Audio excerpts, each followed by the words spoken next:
Okay, welcome back. Today I'll be going over Fruity Filter. This is a stock FL Studio plugin.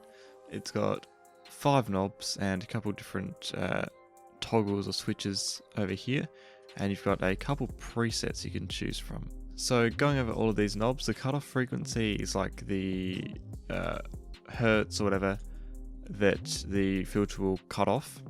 This resonance knob boosts like a area close to the cutoff. So if you got your cutoff at 1k hertz, then the resonance will boost close to 1k. So I'll sort of demonstrate that with an EQ. So let's say we've got this sort of cutoff here. If the resonance goes up, it'll boost it like this. So that's what resonance will do.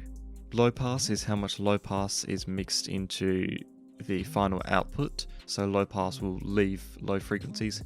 Band pass is how much band pass is mixed into the output. So band pass will take both high and low frequencies and get rid of those and leave like the middle ones. So I'll just demonstrate again. Low pass is getting out of the highs and leaving the lows. And then band pass is getting rid of the highs and the lows, just leaving the mids. And then high pass is obviously leaving the highs in.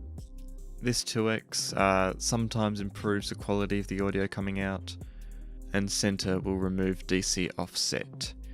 These two don't matter as much as the other controls here.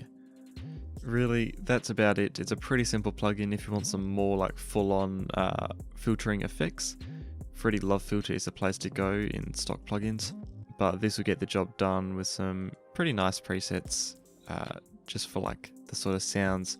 If you're looking for a very full-on filter, this is probably the place to be for a quick and easy solution.